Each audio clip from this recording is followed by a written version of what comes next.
কৃষ্ণ বাপাই সমস্ত আমি আৰম্ভ কৰিছোঁ। কৃষ্ণ কৃষ্ণ হৰি হৰি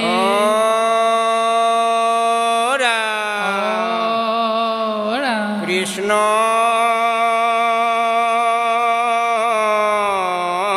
শংকৰ গুৰু হৰি ৰাম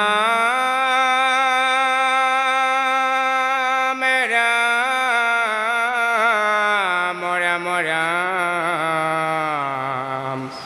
হৰি ৰাম ৰাম ৰাম। শ্ৰীমদ্ ভাগৱত শ্ৰীকৃষ্ণায় নমঃ। নমো ভগৱতে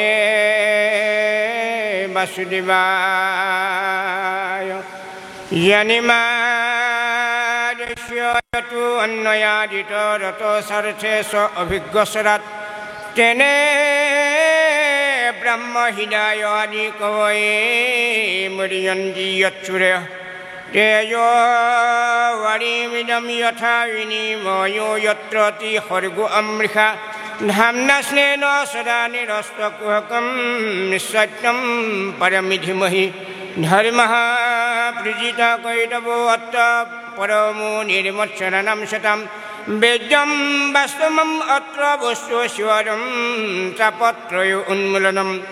শ্রীমদ্ ভাগবতে মহামুনিকৃতে কিংবা পরঈশ্বর সদ্য হৃদ অরিদ্ধতে অত্র কৃতিভীষু সুবিতৎনাৎ নিগম কল্পতরু গলিতম ফলম সুখ মুখদ অমৃতম দ্রব সংযুতম পিবত ভাগবতম রসম আলয়ম মুহুরখিকা ভুবি ভাবুকা হরি রাম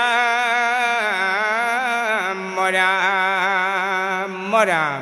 শ্রীমদ্ ভাগবত দ্বিতীয় স্কন্ধ শ্রীকৃষ্ণায় নমঃ।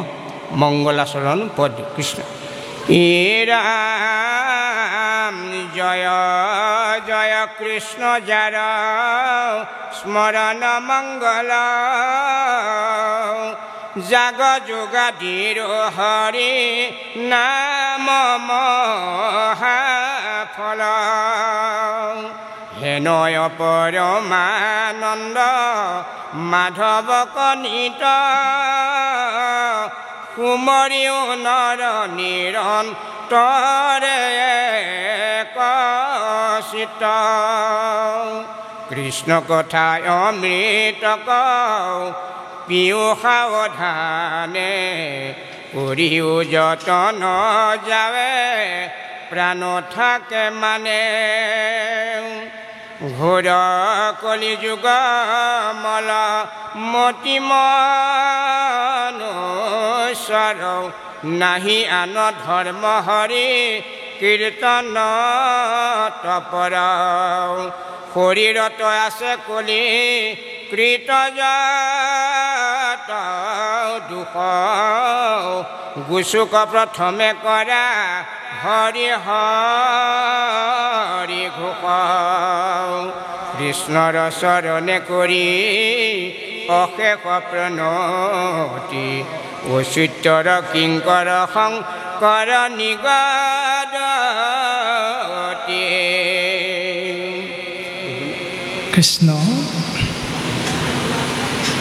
জয় গুৰু শংকৰ সৰ্বগুণাকৰ যাক এৰি নাহিকে উপাম তোহাৰী চৰণ কৰেনো শত কোটি বাৰ এক কৰোঁ প্ৰণাম। তোহাৰী চৰণ কৰেনো শত কোটি বাৰ এক কৰোঁ প্ৰণাম বাৰ এক কৰোঁ প্ৰণাম। গুৰু শংকৰ শংকৰে খে গুৰু মোৰ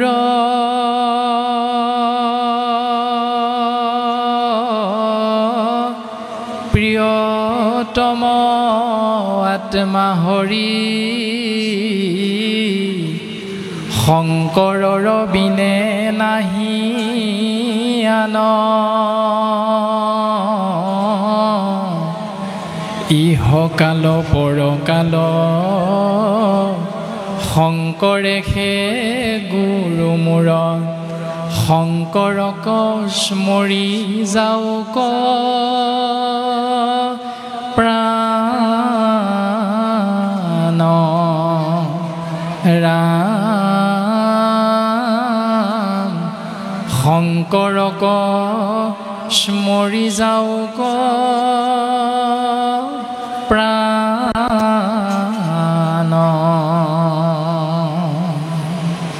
আমি পুনশ্চ সবাৰো শ্ৰীচৰণত ভক্তিৰ সহভাগী অৰ্পণা কৰা হৈছে।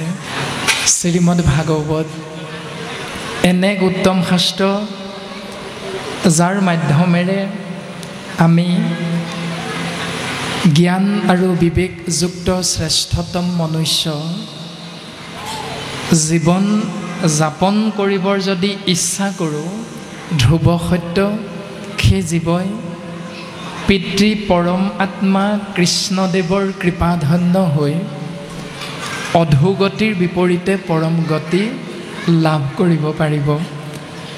আৰু বঢ়াৰপো শ্ৰী শ্ৰী মাধৱ গুৰুজনাই খুব সুন্দৰভাৱে আমাক সিদ্ধান্ত দিছে যে সমস্ত বেদান্ত সাৰ মহাভাগৱত শাস্ত্ৰ ইহাৰ অমৃত ৰস পায় পৰম সন্তোষে পাণ কৰিলে যিজনে তাৰ অন্যত্ৰ ৰসত ৰতি নাই। আৰু আমিও গুৰুজনাৰ আজ্ঞাকে শিৰোগত কৰি যদিও অন্য দিনা আমাৰ অন্য ৰসৰ প্ৰতি মাজে মাজে আকৃষ্ট হওঁ, তথাপিতো আজি আমি সেই অন্য ৰসৰ পৰা আঁতৰি আহি পৰম অমৃত কৃষ্ণ নাম আমি পান কৰি পুনৰ জীৱন ধন্য কৰাৰ সমস্ত জনা যিহেতু আমি উদ্যোক্তা মণ্ডলীৰ আজ্ঞা শিৰোগত কৰি সৌভাগ্যৱন্ত হৈছোঁ, গতিকে আমি পোনে পোনে এই উত্তম নাম অমৃত পান কৰিবৰ বাবে আগবাঢ়ি যাব বিচৰা হৈছে। শ্ৰীমদ ভাগৱত দ্বিতীয় স্কন্ধ শ্ৰীকৃষ্ণায় নমঃ। মংগলাচৰণ। মংগলাচৰণৰ বিষয়বস্তু হ'ল যে আমি যেতিয়াই যেতিয়াই মংগল বিচাৰিম তেতিয়াই তেতিয়াই গুৰুজনাই আমাক সাৱধান কৰি দিছে। নামঘোষা শাস্ত্ৰৰ জৰিয়তে বঢ়াৰপো মাধৱ গুৰুজনাই অমিনতি বচন বোলো সৰ্বজন শুনিব শাস্ত্ৰৰ মৰ্ম আপোন কুশল চাবা যেবে তেবে নেৰিবাহা যুগ ধৰ্ম। মিনতিপূৰ্বক সবিনয় নিবেদন যে সেই সুধীবৃন্দ তোমৰা হবে যেতিয়াই যেতিয়াই নিজৰ বুলি ভাবি থকা এই শৰীৰটোৰ লগতে গৃহস্থী ধৰ্ম পালন কৰা আত্মীয় ইষ্ট মিত্ৰ কুটুম্ব বংশ পৰিয়াল ককাই ভাই সমস্তৰে যেতিয়া মংগল বিচাৰিবা নেৰিবাহা যুগ ধৰ্ম। অৰ্থাৎ যুগ মানে হ'ল সময়। সময়ৰ লগে লগে যি কৰ্ম শাস্ত্ৰই ধৰ্ম হিচাপে আমাক দৰ্শন কৰাইছে, চিনাকি কৰাই দিছে, সেই কৰ্ম ধৰ্মৰ পৰা তোমালোক কেতিয়াও আঁতৰি নাহিবা। মিনতি বচন বোলো সৰ্বজন শুনিও শাস্ত্ৰৰ মৰ্ম। শাস্ত্ৰৰ মৰ্ম হ'ল এয়াই যে যেতিয়াই যেতিয়াই মংগল বিচাৰিবা কায় বাক্য মনৰ দ্বাৰা আচৰণটো তেনেধৰণে পালন কৰিবা যেনেধৰণে শাস্ত্ৰই পদবন্ধে ছবিচন্দে দুলৰি লেচাৰি আদিৰ মাধ্যমেৰে আমাক নিৰ্দেশ কৰিছে। আৰু আমিও বঢ়াৰপো মহাপুৰুষ মাধৱ গুৰুজনাৰ এই আজ্ঞাকে শিৰোগত কৰি দ্বিতীয় স্কন্ধৰ মহাভাগৱত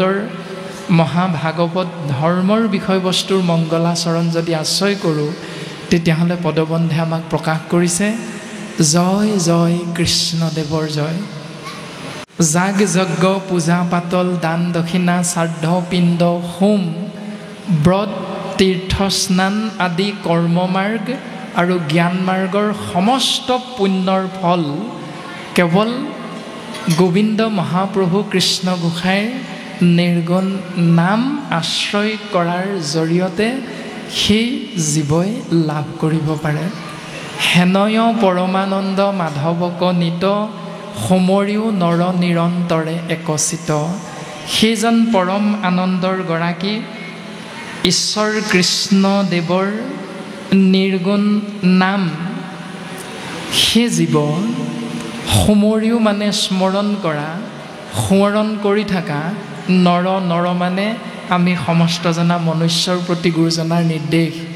কিন্তু কেতিয়া প্ৰশ্নটো হয় আমাৰ প্ৰত্যেকৰে মনৰ মাজত যে কালিলৈ কৃষ্ণ বুলি ক'ম, অহা সপ্তাহত কৃষ্ণ বুলি ক'ম, অহা মাহত কৃষ্ণ বুলি ক'ম, আজিৰ পৰা ছমাহমানৰ পাছত যিহেতু দেউতাৰ ছমহীয়া কৰ্ম পৰিছে, আজিৰ পৰা এবছৰৰ পাছত যিহেতু দেউতাৰ বছৰিকীয়া কৰ্ম পৰিছে, গতিকে সেই দিনটোত কেইজনমান ভকতক, যিহেতু শাস্ত্ৰই কৈছে ভকতেই ভগৱান, গতিকে ভকতক আমন্ত্ৰণ কৰি আনি আমি শাস্ত্ৰসন্মতে সেৱাভাগ নিবেদন কৰিম।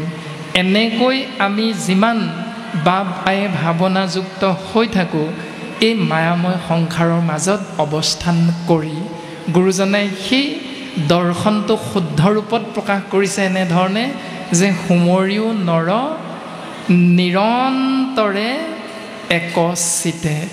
কায় বাক্য মন এক কৰি এদিন নহয়, দুদিন নহয়, এমাহ নহয়, দুমাহ নহয়, এবছৰ নহয়, দুবছৰ নহয়, নিৰবিচ্ছিন্নভাৱে গোবিন্দ মহাপ্ৰভু কৃষ্ণ গোসাঁইৰ নাম স্মৰণ কৰা ধ্ৰুৱ সত্য। প্ৰভু ভগৱন্তৰ কৃপাধন্য হৈ পৰম গতি লাভ কৰিব পাৰিবা। এৰা কৃষ্ণ কথায় অমৃত ক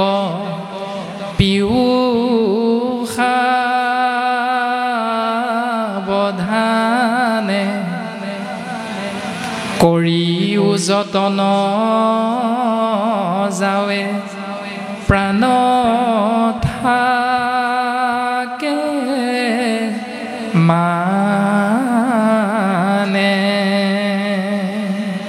সেইহেন কৃষ্ণ নাম অমৃত, অসাৱধান হৈ আশ্ৰয় নকৰিবা। যিমান পাৰা সিমান সাৱধানতা অৱলম্বন কৰি আশ্ৰয় কৰিবলৈ চেষ্টা কৰিবা।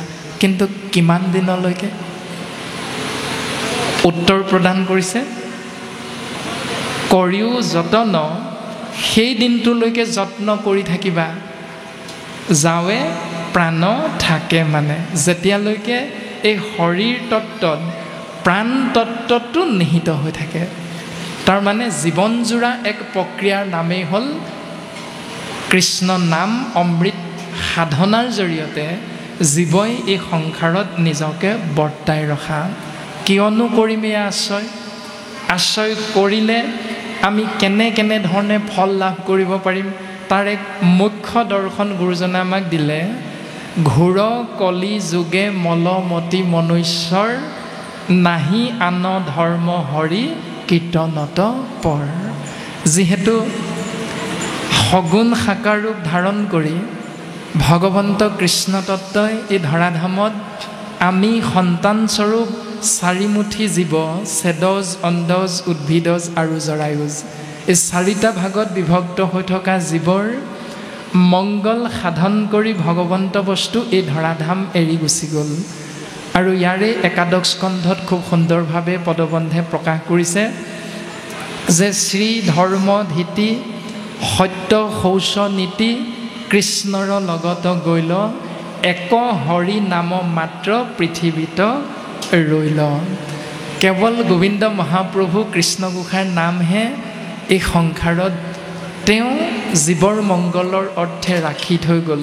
আৰু সেইকাৰণে গুৰুজনাই সেই তত্ত্ব অনুধাৱন কৰি উপলব্ধি কৰি আমি তেৰাৰ প্ৰপন্ন শিষ্যৰ মংগল সাধনৰ উপায় দৰ্শন কৰালে যে যিহেতু ঘোৰ কলিযুগ, কলিৰ কৰাল গ্ৰাসত পৰি আমি জীৱবিলাক মলেৰে ভৰপূৰ হৈ গৈছোঁ। আৰু সেইকাৰণে মলেৰে ভৰপূৰ আমাৰ এই মনটোক শুদ্ধ সাত্বিক ভাৱাপন্ন কৰিব পৰা একমাত্ৰ দৰ্শন হ'ল নাহি আন ধৰ্ম হৰি কীৰ্তনত পৰ। বেলেগ এটা ধৰ্ম নাই, বেলেগ এটা কৰ্ম নাই, আছে কেৱল কৃষ্ণ নাম শ্ৰৱণ কৰা, কীৰ্তন কৰা। আৰু তাৰ দ্বাৰা গুৰুজনে আমাক সিদ্ধান্ত দিছে, এই ৰাম শ্ৰৱণ কীৰ্তন কৰি বৈকুণ্ঠ যায়, ধৰ্ম অৰ্থ কাম মোক্ষ সবে আতপাই। আমি বিচাৰি ফুৰা চতুবৰ্গ, ধৰ্ম অৰ্থ কাম মোক্ষ, এই চতুবৰ্গ সহজতে আমি লাভ কৰিব পাৰিম। এটাই উপায়, সেয়া হ'ল গোবিন্দ মহাপ্ৰভুৰ নাম অমৃত, সাধু সন্ত মহন্তৰ সংগত আশ্ৰয় কৰা শ্ৰৱণ কীৰ্তন মহাভক্তি। আৰু ইয়াৰ দ্বাৰাই কলিকৃত যিমানবিলাক অপৰাধ দুখ আমাৰ কায় বাক্য মনৰ লগত জ্ঞাতে অজ্ঞাতে যোগ হৈ আছে, সমস্ত অপৰাধৰ পৰা আমি মুহূৰ্ততে পৰিত্ৰাণ পাব পাৰোঁ। এয়াই হ'ল গুৰুজনাৰ দৰ্শন। আৰু তাকেই আজি আমাৰ আশ্ৰয় কৰা হৈছে যে শৰীৰত আছে কলিকৃত যত দুখ, গুচুক প্ৰথমে কৰা হৰি হৰি ঘোষ। অৰ্থাৎ উদ্যোক্তা মণ্ডলীৰ এজন বাপে মাইক্ৰফোনটো হাতত লৈ ঘোষণা কৰি আছে। আৰু ঘোষণা কৰোঁতে নিৰ্দিষ্ট এজন বাপক আজি নামাচাৰ্যৰ দায়িত্ব পালন কৰিবলৈ নাম প্ৰস্তাৱ কৰিছে। শৰাই অৰ্পণ কৰিবৰ বাবে ভগৱন্তৰ অগ্ৰত এজন বাপৰ নাম প্ৰস্তাৱ কৰিছে। আৰু পাঠৰ বাবে, পৰ্যালোচকৰ বাবে, তাৰ পাছত জ্ঞানজ্যেষ্ঠ বয়োজ্যেষ্ঠসকলক পদ অনুসৰি মান্যতা প্ৰদান কৰি গুৰু বস্ত্ৰৰে সেৱা নিবেদন কৰোঁতে সেই ঘোষক বাপজনাই গুৰুজনাৰ শাস্ত্ৰসন্মত আজ্ঞা শিৰোগত কৰিছে। আৰু আমিও লগে লগে সেই আজ্ঞা পালন কৰিছোঁ। প্ৰত্যেকজনাই পদ্ম মুখখনতে অ' হৰি অ' ৰাম। এয়াই হ'ল গুৰুজনাৰ আদৰ্শ, যে শৰীৰত আছে কলিকৃত যত দুখ। আমাৰ প্ৰত্যেকৰে লগত তিনি গুণযুক্ত যিহেতু মনুষ্য, সত ৰজ তম, গতিকে তিনি গুণযুক্ত মনুষ্যই জ্ঞাতে অজ্ঞাতে কিবা নহয় কিবা প্ৰকাৰে আমাৰ একোটা ভুল ৰৈ যায়। কিন্তু সেই ভুলৰ পৰা পৰিত্ৰাণ পাবৰ বাবে, সেই অপৰাধৰ পৰা পৰিত্ৰাণ পাবৰ বাবে গুৰুজনাই উপায় দিছে, গুচুক প্ৰথমে কৰা হৰি হৰি ঘোষ। অৰ্থাৎ তোমালোকে অ' হৰি অ' ৰাম বা কৃষ্ণ বিষ্ণু হৰি ৰাম জগত প্ৰসিদ্ধ নাম যদি আশ্ৰয় কৰা, তেতিয়াহ'লে তাৰ দ্বাৰাই ভগৱন্ত পুৰুষৰ কৃপা লাভ কৰিব পাৰিবা। আৰু এই ধাৰাটো যদি নিৰবিচ্ছিন্নভাৱে অব্যাহত ৰাখিব পাৰা, তেতিয়াহ'লে তাৰ দ্বাৰাই মায়াৰ পৰা পৰিত্ৰাণ পাই ভগৱন্ত বস্তুৰ পূৰ্ণ কৃপাৰ পাত্ৰ হৈ আমি পৰম গতি লাভ কৰিব পাৰিম। এয়াই হ'ল মংগলাচৰণৰ দৰ্শন। পদবন্ধে আমাক এনেকৈ কৈছে, আৰু আমিও সীমিত জ্ঞানেৰে আপোনাসৱৰ আজ্ঞা শিৰোগত কৰি মাত্ৰ পদে যেনেকৈ ক'লে আৰু আমিও যিমানখিনিলৈকে ঢুকি পোৱা গ'ল তাকেই আগবঢ়াই দিয়া হ'ল।